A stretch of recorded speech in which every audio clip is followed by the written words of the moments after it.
So welcome back, guys. We'll continue the root locus for with the rules 8 and 9. So the rule 8 says that the interaction of the root locus with the imaginary axis can be determined using Routh-Hurwitz criteria. So we use the help of Routh-Hurwitz criteria. For example, if I am having a transfer poles like this, okay. So I already said to discuss this. We have the asymptote some theta 1 at 60 degrees, and some prediction. My prediction is that and theta is 180 degrees, and this is theta 3 at 300 degrees. So my root locus will be like this. Okay. So by using Routh-Hurwitz criteria, we can find the point of intersection of this root locus with the imaginary axis. Okay, we'll find some. So that means auxiliary. So in root locus we have auxiliary equation concept. In that auxiliary equation concept, we'll get the pair of complex roots. So imaginary roots, that is the point of intersection for the root locus to intersect with the imaginary axis, and we can find the marginal k value. So up to which that means it is intersecting with imaginary axis means up to here my k value from 0 to some finite value. So say k from 0 to 0 to k of k marginal value is a system is stable. Okay, that means before entering to the imaginary right side of the axis, my system is stable. That is marginal k value will find. Okay, this is about rule 8. The k value will be found by the Routh-Hurwitz criteria, and point of intersection also we can find by this rule 8. Okay, and rule 9 says that it is generalized rule. The open loop gain k at any point on S0 on the root locus is given by k equal to, so it's given by k equal to product of the distances from all poles, that is S0 plus pi, by product of all zeros from S0 to Zi. So what is that meaning means? See, I'm saying same poles and zeros here. Okay, and I want to find some k value. So this is my root locus. You already know that. Okay, so now I have some arbitrary value, that is S0. I want to find the k value. So I want to find. So we are varying k from 0 to infinite. Some value of S0 at this S0. I need a value of k. How can I find this? It is a vector sum of product of vector lengths of poles. Okay, so this is let A, B, C. So the k value, so since there is not having any zeros, if we having any zeros means, if you having any zeros, let us say this is also 0. So product of this k value at this point root locus is A into B into C by d. Let us say the distance from zeros, d into e. Okay, this is about k. So using all these 8, 9 up to 9 rules, now I want to give one example. So summarizing all these rules, I will end up this root locus with 2 examples. Now let us say in this video only I will show one example. So I need a transfer root locus for this transfer function. So if you straight away, if you see the transfer function, what you will do is, first step is, so all these rules steps is common. So we will find the number of poles p equal to 3. What are the poles is 0, comma, so pole at origin, and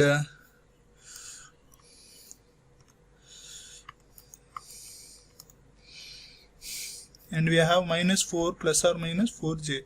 So there is number of zeros is 0. So number of branches n equal to, so p greater than 0, that is 3. So I am having 3 branches. Out of these 3 branches, how many branches will go to zeros and how many branches will go to infinite? So since having zeros is 0, so no branch tends to zeros, and out of all these three branches will tends to infinite. Okay, now step 2 is we have to do pole 0 location and predict the root locus. So I'm doing this pole 0 location. I'm having pole at origin and at pole at these two. So since this is my path where this whole real axis right side I'm having odd number of poles. If you see at here up to here I'm having one pole, that is odd pole. Okay, the root locus exists at this place, and from here to here again having 3 number of poles, that is odd poles.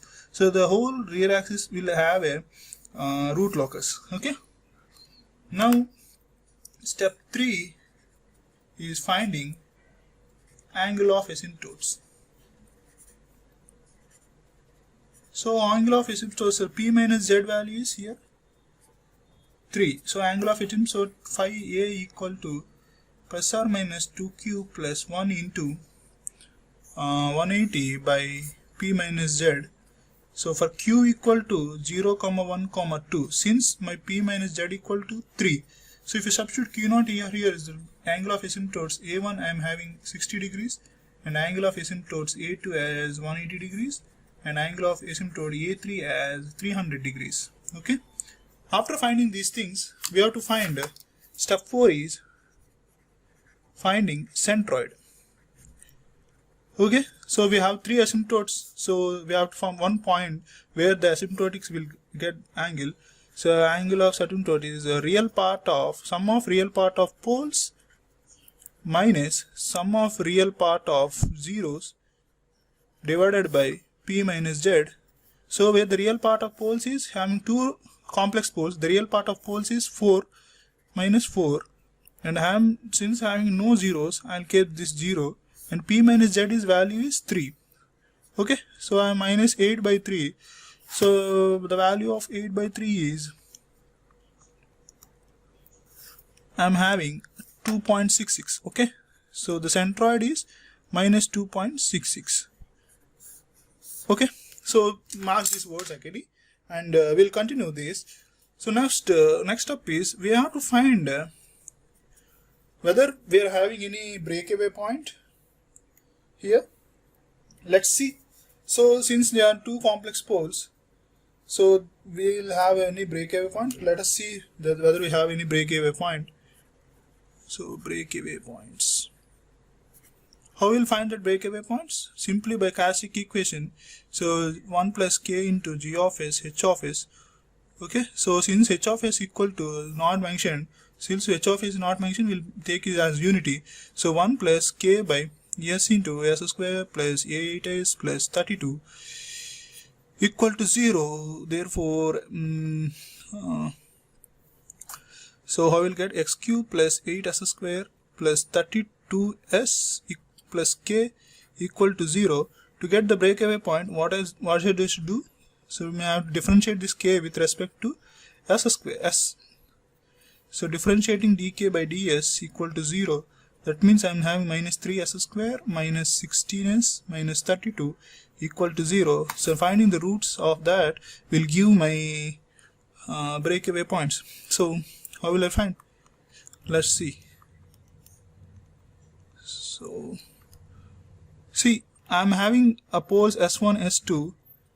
Minus 2.6 is plus or minus 1.88z. So I'm got this complex here. But the breakaway point should be in the real axis where these 2 poles and get merged and divert. Since we are having complex roots, no breakaway point exists. That means these 2 roots will not merge at one place. Okay, this from the root locus from these 2 poles will not merge at any root locus. So there is no connection between these 2 poles. That is the meaning. That is no breakaway point. This is an important critical thing you have to know. No breakaway point. Okay, this has its own journey, and this has its own journey, and this has its own individual journeys. Okay, all three poles will have individual journeys. Why? Because there is no common point, there is no breakaway point. Okay, now let's continue our journey. Right, now step 6. So I said that this pole has its own individual journey, this pole has its own individual journey with an angle of asymptote 60 degrees, or let us say this is 30 degrees, 300 degrees. But with what angle of departure it moves? So finding angle of departure. So finding angle of departure for pole at complex, that is complex pole is -4 plus 4. So we're interested to find angle of departure of this. If you know the angle of departure of this, we can ultimately find the negation of this. We'll get angle of departure for this. Okay, let's draw. So angle of departure says that is 180 degrees plus 5. So what is this 5 value? 5 is the angle substituted by this from other poles with this value. Okay, with other value, that is, let us angle, this is 5p1, let us say, and this is 5p2. So sigma of angle substituted by zeros minus sigma of angle substituted by poles, let us say sigma of no zeros is there, so there is the angle 0, and angle substituted by this, so this is what, so 180 degrees, so 5p1 plus 5p2. So how will find 5p1 means, so if you want to find this angle, let us say this is 180 minus, if you know that this 180 minus this angle, that is tan inverse of, so what is the imaginary, this thing part is 4 and this part is 4 by 4, that is tan inverse 1, so 180 minus 45, what is 135, and the angle of 5p2 is from here to here, it is 90 degrees. So the total angle I'll face this pole seeing other poles I'm having is 135 minus 90, that is 225, I think. Yeah, 225. So it is 135 plus 90. I got angle seen, the total angle seen by this pole with the other poles is 225. The angle of divergent depression, the angle of departure is 180 plus 5. So substituting this here, I will have 180 minus 225, that is minus 45. So angle of departure for minus 45 for which pole? For the minus 4 plus 4j, and angle of departure plus 45 plus for minus 4 minus 4j. Okay. Now the next part is we have to find the intersection. So intersection with imaginary axis. Why is that? So in the angle of asymptotes is I got 160 degrees, and so it's continuously with some angle of departure, that is for with minus 45, that is with minus 45 it will continue its journey and will intersect with imaginary axis. Now we are interested to find the point of intersection with imaginary axis. Okay, how will I find? So I already said with rule 8, by root locus technique we can find the point of intersection. So in the root locus we have the characteristic equation. So that is g of s h of s equal to 0. What are the characteristic equation we obtained here? The characteristic equation we obtained here is this, that is s cube plus 8s square plus 32s plus k.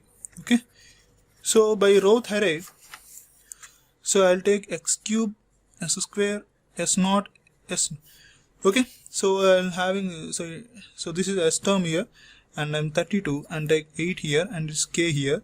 So I'll multiply this 8 into 32 minus k, 8 into 32, that is 256 minus k by 8, and 8 this 0 by 0, so this value is k. Okay, now to get the auxiliary value, what I should do is this term, the row should be 0. Okay, so how will get the auxiliary value? So auxiliary equation A of s equal to some 8s square plus k. To obtain this k value, this is an auxiliary equation, right? So this to get this auxiliary equation, this k should be get marginal one. So how get marginal one means the row of this s naught, the row, if you make the row of s naught equal to 0, then this will become auxiliary equation. So if making that row, the k value will make it as marginal 1 equal to 0. So the k marginal I'll having value of 256. So if you substitute this here, then A of s equal to as square plus k marginal equal to 0. So the 8s square plus 256 equal to 0. Then s square equal to 256 divided by 8. So minus 32. So s equal to roots of this is I'll obtain plus or minus 5.65 j. Okay, these are my auxiliary imaginary poles. Okay, these are my imaginary poles where my root locus will intersect with the imaginary axis. With all these values, I would like to draw the root locus here only. Okay, so the poles which I am having here is what?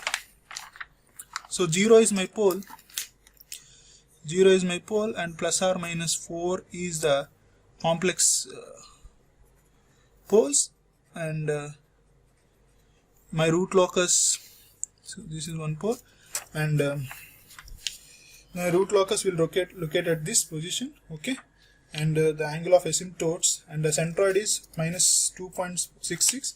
so I choose some point here, that is minus 2.66. I will draw with the reference of angle of asymptotes 30 degrees, that is this is 60 degrees, and let us say this is 60 degrees, and I will draw a reference angle of asymptotes with the centroid.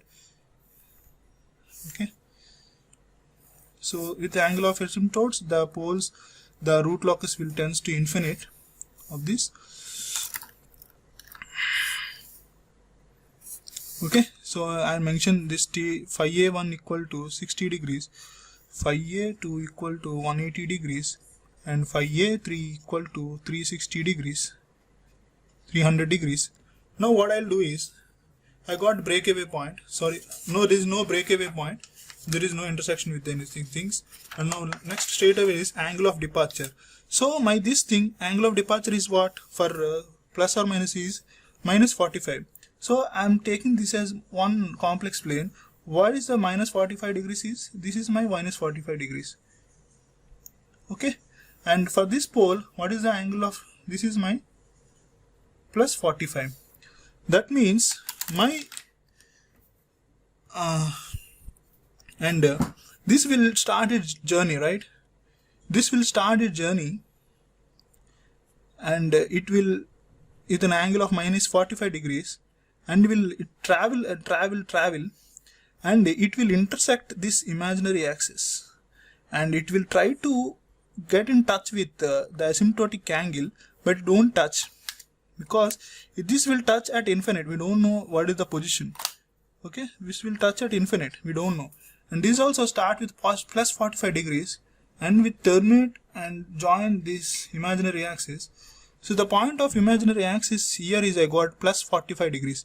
So plus 5.65 plus j minus 5.65 j. Okay. Okay, minus 45 j. So these are what we call is intersection with imaginary axis. Okay, intersection with imaginary axis. So the k value of that, the marginal value at this k value at this intersection, that is called k marginal, which is the value of 256. Okay, that means my system is constant, is stable for 0 less than k less than 256. If k is greater than 256, k greater than 256, system is unstable. For 0 less than k less than 256, system is stable. Okay, And the other branch is what? So 2 branches is done to infinity. Other branch is also, it gets to infinite. So this is about the root locus of all of things. With the next video, I'll come with one example, beautiful example, and we'll discuss all the rules at once. Okay. Thank you guys.